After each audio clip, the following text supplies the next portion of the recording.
28 నుంచి గ్రామ సభలు గ్యారంటీలు స్కీమ్ల కోసం అక్కడే ప్రజల నుంచి దరఖాస్తుల స్వీకరణ. కాంగ్రెస్ పిఎస్సి సమావేశంలో నిర్ణయం. అర్హులకే పథకాలు అందేలా చర్యలు. గ్రామ స్థాయిలోనే అప్లికేషన్ల వడబోత. గత ప్రభుత్వ అక్రమాలను ప్రజలకు తెలియజెప్పేలా కార్యాచరణ. శాఖల వారీగా వైట్ పేపర్ల రిలీజ్ కు ఏర్పాటు. రైట్గా సోమవారం గాంధీ భవన్ లో జరిగిన పిఎస్సి సమావేశంలో సీఎం రేవంత్, మాణిక్రావు ఠాక్రే, భట్టి, షబ్బీర్ అలీ పాల్గొన్నారు. పిఎస్సి సమావేశం ఈ పబ్లిక్ అఫైర్స్ కమిటీ ఏదైతే ఉందో ఈ కమిటీ ప్రజలకు ధన్యవాదాలు తెలియజేసింది. ప్రజలారా, మీరు మా అందరికి ఓట్లు వేసినారు, మీ అందరికి ధన్యవాదాలు, మీ మంచి కోసం కాంగ్రెస్ పార్టీ పనిచేస్తుందని మాట అక్కడిస్తూనే 6 గ్యారంటీలతో పాటు మేనిఫెస్టోలో పెట్టిన హామీలను అమలు చేసేందుకు కాంగ్రెస్ పార్టీ యాక్షన్ ప్లాన్ సిద్ధం చేసింది. 100 రోజుల్లో గ్యారంటీలను అమలు చేయడంతో పాటు ఇతర హామీలను ఒక్కొక్కటిగా అమలు చేసేందుకు గ్రామాల్లోనే ప్రజల నుంచి అప్లికేషన్లు తీసుకోనుంది. ఇందుకోసం గ్రామ సభలను నిర్వహించనుంది. కాంగ్రెస్ పార్టీ ఆవిర్భావ దినోత్సవమైన డిసెంబర్ 28 నుంచే కార్యక్రమాన్ని షురూ చేసింది. సోమవారం గాంధీ భవన్ లో Congress party political affairs committee సమావేశాన్ని నిర్వహించారు. పార్టీ రాష్ట్ర వ్యవహారాల in charge Manikrao Thackeray, CM, PCC chief Revanth Reddy నేతృత్వంలో 3 గంటల పాటు సాగిన సమావేశంలో పలు కీలక నిర్ణయాలు తీసుకున్నారు. ఈ నెల 28 నుంచి గ్రామ సభలు నిర్వహించి వివిధ పథకాలపై ప్రజల నుంచి అభిప్రాయాలు తీసుకొని అక్కడే వారి నుంచి అప్లికేషన్లు స్వీకరించాలని సమావేశంలో నిర్ణయించారు. 500 రూపాయలకే సిలిండర్, మహిళలకు 2500 రూపాయల సాయం, చేయూత స్కీము, గృహజ్యోతి కింద ఫ్రీ కరెంటు, రేషన్ కార్డులు, గృహలక్ష్మి తదితర పథకాలపై గ్రామ సభల్లో జనానికి అవగాహన కల్పించి దరఖాస్తులు తీసుకోనున్నారు. చూసిరా తెలంగాణ ప్రజలారా, ఈ నెల 28, ఇవాళ 19 తారీఖు, ఇంకొక 9 రోజులు మీరు గ్యాస్ సిలిండర్ల ఆఫీసుల పొంట తిరిగి ఆగమాగం అయ్యారు కదా. కాదు, మీ ఊర్లలోనే గ్రామ సభలు పెట్టబోతా ఉంది ప్రభుత్వం. గ్రామ సభలు పెట్టి ఆ గ్రామ సభల్లో 500 రూపాయల సిలిండర్ ఎంతమందికి ఎక్కడికుంది, ప్రతి నెల 2500 రూపాయలు తీసుకోవాల్సిన అర్హత గల మహిళలు ఎంతమంది ఉన్నారు, ఇట్లా ఇల్లు ఎవరికి కావాలి, రేషన్ కార్డు ఎవరికి కావాలి, ఇవన్నీ దరఖాస్తులను రాష్ట్ర ప్రభుత్వం సేకరించబోతా ఉంది.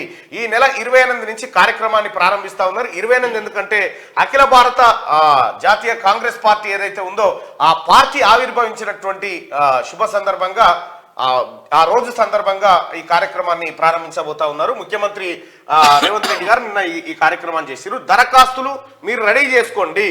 కాంగ్రెస్ పార్టీ ఏదైతే 6 గ్యారంటీలను మీకు చెప్పిందో 6 గ్యారంటీలను అమలు చేయడం కోసం ఈ కార్యక్రమాన్ని ఇంకా వేగవంతం చేసింది రాష్ట్ర ప్రభుత్వం.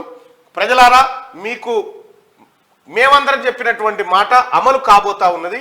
మొన్న 2 అమలు చేసినాం. ఆ తర్వాత 28 తారీఖు నుంచి మళ్ళొక 2 స్కీమ్లను అమలు చేయబోతాం. 100 రోజుల్లో 6 గ్యారంటీలను ప్రజాక్షేత్రంలోకి తీసుకుపోయే పని కాంగ్రెస్ పార్టీ చేస్తా ఉంది, అధికార కాంగ్రెస్ పార్టీ. ఇంకా రాష్ట్రం నుంచి ఎంపీగా సోనియా పోటీ. పిఎస్సి సమావేశంలో 3 తీర్మానాలను కాంగ్రెస్ నేతలు పాస్ చేశారు. కాంగ్రెస్ కు ఓటేసి గెలిపించిన ప్రజల కృతజ్ఞతలు తెలుపుతూ మొదటి తీర్మానం చేయగా, ఎన్నికల్లో భాగంగా రాష్ట్రానికి వచ్చి ప్రచారం చేసి పార్టీ గెలుపులో కీలక పాత్ర పోషించిన Sonia Gandhi, Rahul Gandhi, Priyanka Gandhi, AICC chief Mallikarjuna Kharge, AICC నేతలు, వివిధ రాష్ట్రాల ముఖ్యమంత్రులు, పలువురు నేతలకు ధన్యవాదాలు తెలుపుతూ 2వ తీర్మానం చేశారు. సోనియా గాంధీని తెలంగాణ నుంచి ఎంపీగా పోటీ చేయాలని కోరుతూ 3వ తీర్మానం చేశారు. అందులో భాగంగా 2 లేఖలను హైకమాండ్ రాశారు. తెలంగాణ నుంచి లోక్సభకు పోటీ చేయాలని కోరుతూ సోనియా గాంధీకి ఒక లేఖ రాయగా, రాష్ట్రం నుంచి ఒక స్థానాన్ని సోనియా కేటాయించేలా చర్యలు తీసుకోవాలని కోరుతూ ఏఐసిసి చీఫ్ మల్లికార్జున ఖర్గేకు మరో లేఖ రాశారు. అయితే ఏ స్థానం నుంచి అన్నది మాత్రం ఇంకా క్లారిటీ రాలేదు. ఖమ్మం, నల్గొండ, మహబూబ్ నగర్, మెదక్ లోక్సభ స్థానాల్లో ఏదో ఒక చోట నుంచి సోనియా గాంధీని పోటీ చేయించాలని భావిస్తున్నట్టుగా తెలుస్తా ఉంది. అయితే సోనియా గాంధీ గారు ఉత్తరప్రదేశ్ నుంచి లోక్సభకు ప్రాతినిధ్యం వహిస్తా ఉన్నారు. ఆమె ప్రతిసారి అక్కడి నుంచే పోటీ చేసింది. అయితే ఇక్కడ మెదక్ స్థానానికి ఒక ప్రత్యేకమైనటువంటి గుర్తింపు ఉంది. మెదక్ లోక్సభ నియోజకవర్గం నుంచి గతంలో ఇందిరాగాంధీ గారు ఇక్కడ నుంచి పోటీ చేయడం జరిగింది. ఇందిరాగాంధీని ఆదరించినటువంటి మెదక్ లోక్సభ నుంచే తన కోడలైనటువంటి సోనియా గాంధీ గారిని కూడా ఈసారి ఎన్నికల బరిలో నిలపాలనేటువంటి ఒక ఆలోచన చేస్తుంది కాంగ్రెస్ పార్టీ. మెదక్ కాకపోతే మహబూబ్ నగర్ కానీ, లేకపోతే నల్లగొండ కానీ, ఖమ్మం కానీ, ఇక్కడ ఏదో ఒక చోటు నుంచి ఆమెను పోటీ చేయించాలి. తద్వారా ఆమెను తెలంగాణ ప్రజలు ప్రత్యక్షంగా ఆమెకు ఓట్లేసేటువంటి పరిస్థితి ఉండాలి. ఆ తల్లి రుణం తీర్చుకునేటువంటి ఒక అవకాశం ఉండాలి ప్రత్యక్షంగా ఓట్లేసి అనేది కాంగ్రెస్ పార్టీ రాష్ట్ర నాయకత్వం, అలాగే ముఖ్యమంత్రి రేవంత్ రెడ్డి గారు, మాణిక్రావు ఠాక్రే గారు వీళ్ళంతా కలిసి తీసుకున్నటువంటి నిర్ణయం. నిజంగా సోనియా గాంధీకి ప్రత్యక్షంగా ఓటేసే పరిస్థితే వస్తే ఇంకా అంతకు మించిన ఆనందం ఏముంటుంది, ఎందుకంటే తెలంగాణ ఇచ్చిన తల్లి కాబట్టి. సో తెలంగాణ ప్రజలారా, కాంగ్రెస్ పార్టీ నిర్ణయం, రాష్ట్ర నాయకత్వం నిర్ణయం ఇది. సోనియా గాంధీ తెలంగాణలో ఏదో ఒక లోక్సభ నుంచి పోటీ చేయాలని వాళ్ళు రిక్వెస్ట్ చేస్తా ఉన్నారు. మీరేమనుకుంటా ఉన్నారు? సో నారాయణకు సంబంధించినటువంటి పోల్ను క్లోజ్ చేస్తూ నారాయణ గారు బిగ్ బాస్ 8లో సిపిఐ నేత నారాయణ గారు ఉండాలా వద్దా అంటే ఉండాలి అని 76% మంది చెప్తా ఉన్నారు, వద్దు అని 24% మంది చెప్తా ఉన్నారు. 5,800 మంది ఈ ఓటింగ్ లో పాల్గొన్నారు.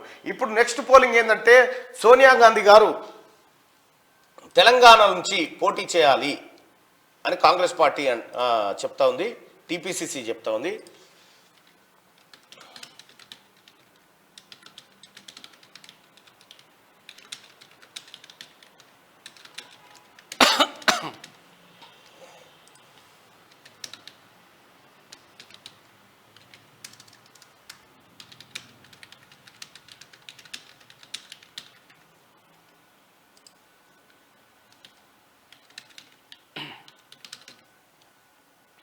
రైట్, సోనియా గాంధీ గారు తెలంగాణ నుండి పోటీ చేయాలని టీపీసీసీ చెప్తా ఉంది. సోనియమ్మ తెలంగాణ నుండి పోటీ చేయాలి అనుకునే వాళ్ళు పైన, పోటీ చేయవద్దు అనుకునే వాళ్ళు కింద ఆప్షన్ ను మీరు చూజ్ చేసుకోండి. మీకు ఓటింగ్ లో పోల్ క్లియర్ గా కనిపిస్తలేదు కాబట్టి ఆప్షన్స్ లోనే క్వశ్చన్ అర్థమయ్యేటట్టు పెడతా ఉన్నాం, దయచేసి అబ్జర్వ్ చేయండి. దాదాపు 1000 మంది ఓటింగ్ లో పాల్గొన్నారు. సోనియా గాంధీ గారు తెలంగాణ నుండి పోటీ చేయాలి అని చెప్పి టీపీసీసీ భావిస్తా ఉంటే తెలంగాణ ప్రజలు ఏమనుకుంటా ఉన్నారు, మీరేం చెప్పబోతా ఉన్నారు? సోనియమ్మ తెలంగాణ నుంచి పోటీ చేయాలనుకునే వాళ్ళు పైన, పోటీ చేయవద్దు అనుకునే వాళ్ళు కింద. దాదాపు 1500 మంది ఇప్పటికే ఓటింగ్ లో పాల్గొన్నారు, 1600 మంది ఓటింగ్ లో పాల్గొన్నారు. లైవ్ చూస్తున్నటువంటి మిత్రులారా ఈ లైక్ బటన్ కూడా క్లిక్ చేయండి, అలాగే వాట్సాప్ గ్రూప్లలో షేర్ చేయాల్సిందిగా మీ అందరికీ రిక్వెస్ట్ చేస్తా ఉన్నా.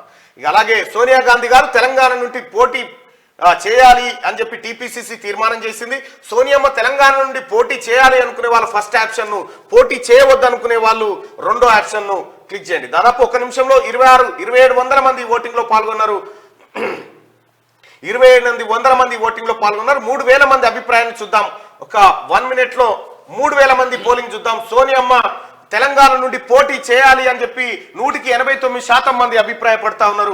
11% మంది మాత్రం పోటీ చేయవద్దని చెప్తా ఉన్నారు. మొత్తానికి సోనియా గాంధీ గారు తెలంగాణ నుండి పోటీ చేయాలనేది ప్రజల అభిప్రాయంగా, అంటే ఈ లైవ్ చూస్తున్న ప్రజల అభిప్రాయంగా మనం చెప్పవచ్చు.